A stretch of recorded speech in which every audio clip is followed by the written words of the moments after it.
অনেকেই হয়তো জানেন আমি এখন রয়েছি পুরুলিয়া, আমার নিজের দেশ, নিজের বাড়ি। আর বাড়ি এলে প্রথমে ইচ্ছে করে যে মায়ের হাতের কিছু রেসিপি খাবো এবং মায়ের হাতের রেসিপি আপনাদের সাথে শেয়ার করব।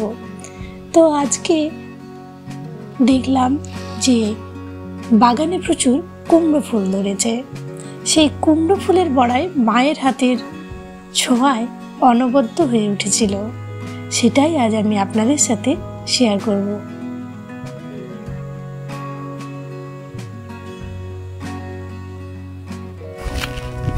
নমস্কার বন্ধুরা, ওয়েলকাম টু কুকিং উইথ ইচ্ছে। পুরুলিয়ায় আরও আমার আরেকটা রেসিপি।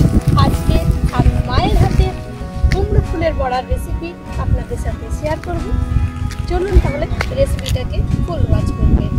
আর এখানে নির্ভেজাল প্রকৃতি, তার সাথে আপনি অবশ্যই এতে দুর্দান্ত প্রকৃতি। আমি যদি আবার আসি পুরুলিয়া, নিশ্চয়ই আপনাদের সাথে অবশ্যই এখানে আরও কিছু ক্লিপিং আপনাদের সাথে শেয়ার করবো। এবার মাত্র 3টি আমি রেসিপি এখানে করতে পেরেছি। প্রচণ্ড বিজি ছিলাম আমি, তাই বেশি এখানে আমি রেসিপি আপনাদের সাথে শেয়ার করতে পারলাম না, দুঃখিত সেজন্য। কিন্তু নেক্সট টাইম আমি অবশ্যই ট্রাই করব আরও অনেক গ্রাম বাংলার এরকম রেসিপি, গ্রাম বাংলার এরকম চিত্র আপনাদের সামনে তুলে ধরা। তাহলে চলুন আজকের রেসিপি শুরু করা।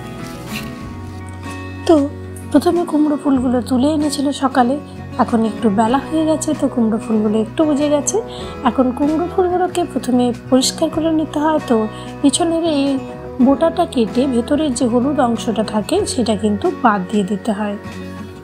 এইভাবে এখানে আমার বোন এবং মা এই কাজটা করে নিচ্ছে। প্রথমে কিন্তু ফুলগুলোকে এগুলো ভালোভাবে প্রেস করতেই হবে, এটা কিন্তু খুবই ইম্পর্টেন্ট পার্ট। তাই প্রথমেই আগে ফুলগুলোকে পরিষ্কার করে নেওয়া হচ্ছে।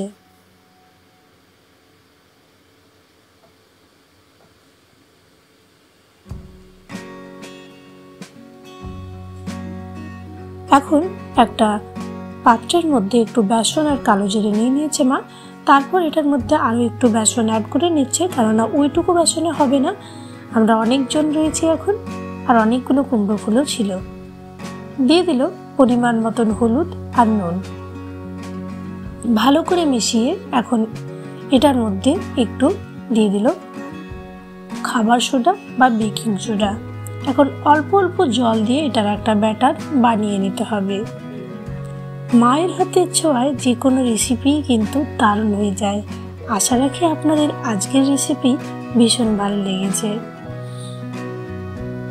যদি ভালো লাগে তাহলে আবার বলি, লাইক দিতে ভুলবেন না যেন। কমেন্ট করে জানাবেন যে রেসিপি কেমন লাগলো। দেখুন ব্যাটারটা এরকম থাকবে। এরকম ঘনত্ব যখন হয়ে যাবে তখন বুঝতে হবে যে হয়ে গেছে।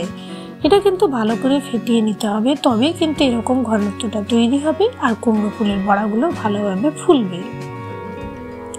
এখন ব্যাটারের মধ্যে কুমড়ো ফুলগুলো দিয়ে দিতে হবে আর ভালো করে কোট করে নিতে হবে। ব্যাটার কিন্তু পাতলা বা মোটা রাখলে হবে না, একেবারে যেরকম হাত থেকে পড়ে যাচ্ছিল সেই রকমই ব্যাটারের ঘনত্বটা রাখতে হবে। এখন কড়াইয়ে হোয়াইট অয়েল গরম করে নিয়েছে আর এক একটা কোট করে নেওয়া কুমড়ো ফুল এটার মধ্যে ছেড়ে দিচ্ছে। আঁচটা দেখতেই পাচ্ছেন হাই রয়েছে। ডিপ ফ্রাই স্বাভাবিকভাবে হাই ফ্লেমেই আমাদের ফ্রাই করতে হয়, কিন্তু যদি খুব তেলটা গরম হয়ে যায় তখন কিন্তু আপনি আঁচটাকে সিমে করতে পারেন। এগুলো হতে বেশিক্ষণ সময় লাগবে না, জাস্ট 2 থেকে 3 মিনিট এক একটা পার্ট হবে। তো প্রথমে একটা পিঠ হতে 2-3 মিনিট সময় দিতে হবে। তারপর এগুলো যখন একটা পিঠ হয়ে যাবে তখন এগুলোকে উল্টে নিতে হবে।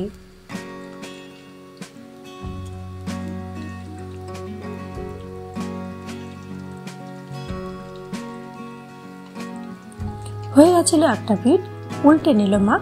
এইবার উল্টো পিঠটাকেও একটু সময় দিতে হবে যাতে বেসনের কাঁচা ভাবটা না থাকে। আর দেখতেই পাচ্ছেন কি সুন্দর ফুলে উঠেছে।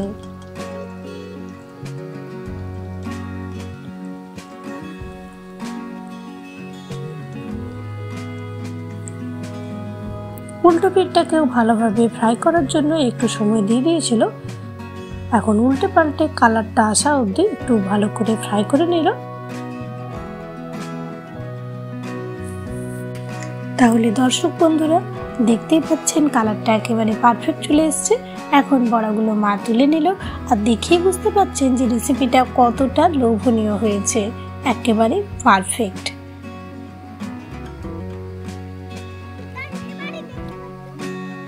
সবাই ভালো থাকবেন, সুস্থ থাকবেন।